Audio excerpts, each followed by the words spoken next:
जिंदगी के फिकर आंधियां बन के आए, जिंदगी के फिकर कौन है तेरा रचने वाला, है भरोसा तेरा किधर, कौन है तेरा रचने वाला, है भरोसा तेरा किधर। गिन गिन के स्तुति करो बेशुमार उसके दानों के लिए, अब तक उसने संभाला हमें,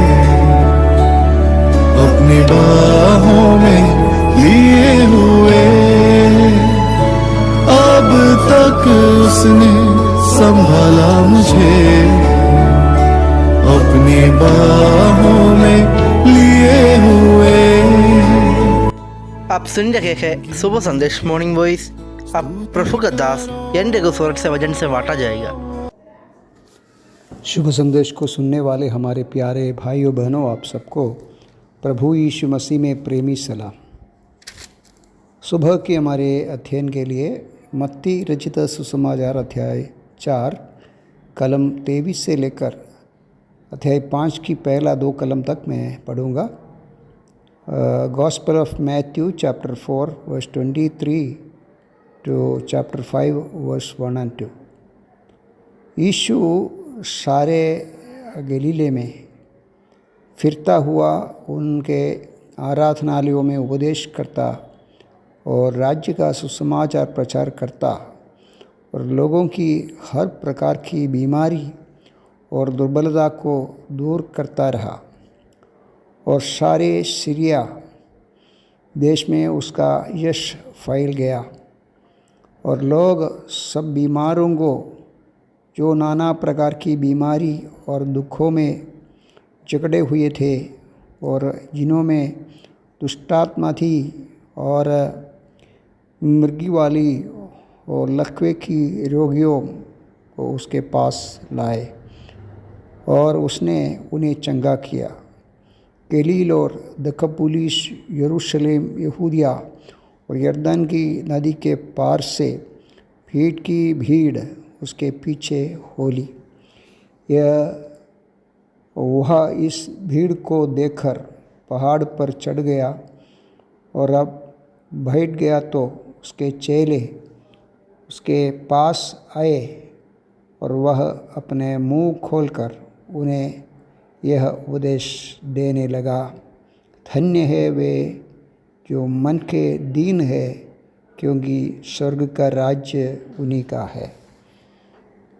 पढ़े हुए वचन के ऊपर परमेश्वर बहुत दया दिखाए।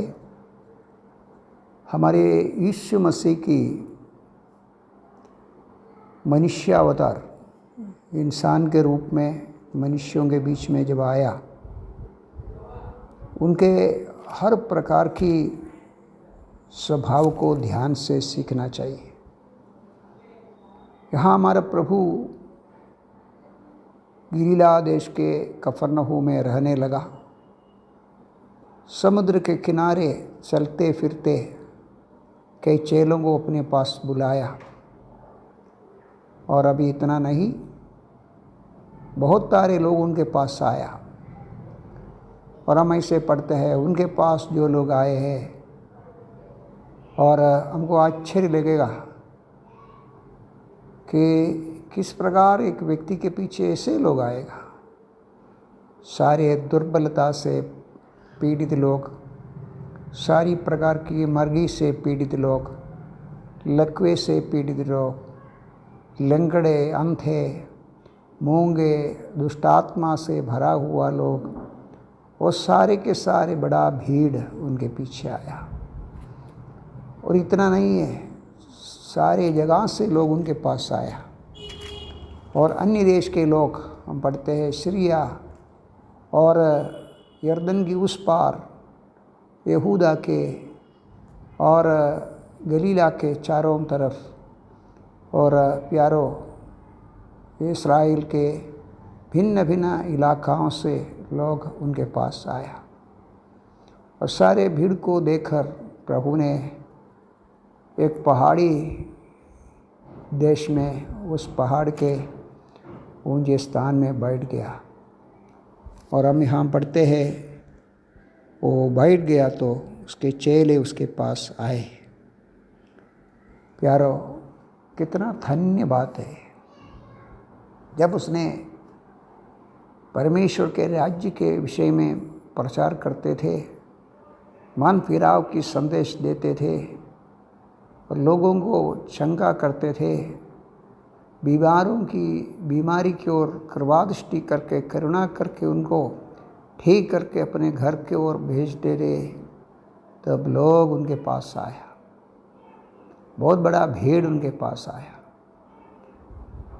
हम इस्राएल के इतिहास में पुराने नियम या नए नियम कोई भी ऐसी जगह हम नहीं देखते हैं एक नबी के पास ऐसे लोग आ रहे हैं। हाँ, नबियों कुछ कार्य किया है, एलीशा बहुत लोगों को चंगा दिया, कुछ घटना को दिखाई देते हैं, लेकिन इस तरह एक व्यक्ति इसके पास इतने लोग आ रहे हैं और ये इतिहास बदल गया।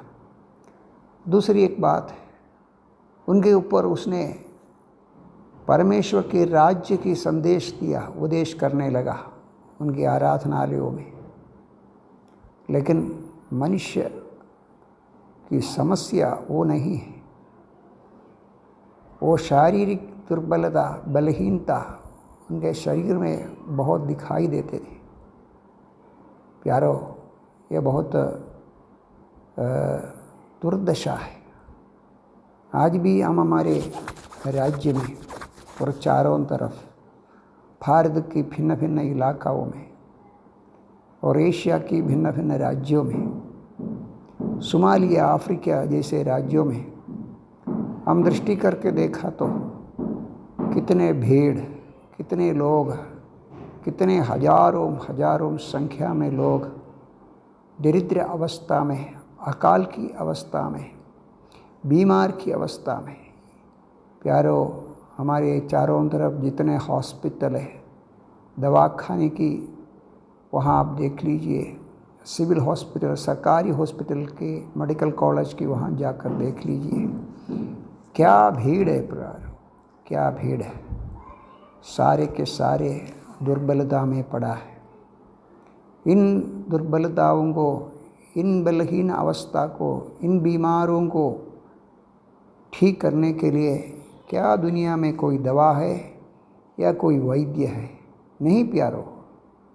इसलिए एक इस इंसान मनुष्य रूप धारण करके परमेश्वर के पुत्र इस धरती में जब आया, उनके चारों तरफ लोग इकट्ठा किया, उनके चारों तरफ लोग भीड़ के भीड़ आने लगा, उनकी चरणों में लोग आने लगा। हम इस भागों को पढ़ते हैं, पुराने नियम में इस्राएल के पास परमेश्वर का दर्शन उस होरेब पहाड़ के ऊपर दिखाई दिया, वो याद आते हैं। जब उनको व्यवस्था देने के लिए मूसा और वडीलों को, प्राचीनों को बुलाया, तब परमेश्वर ने उस पहाड़ पर क्या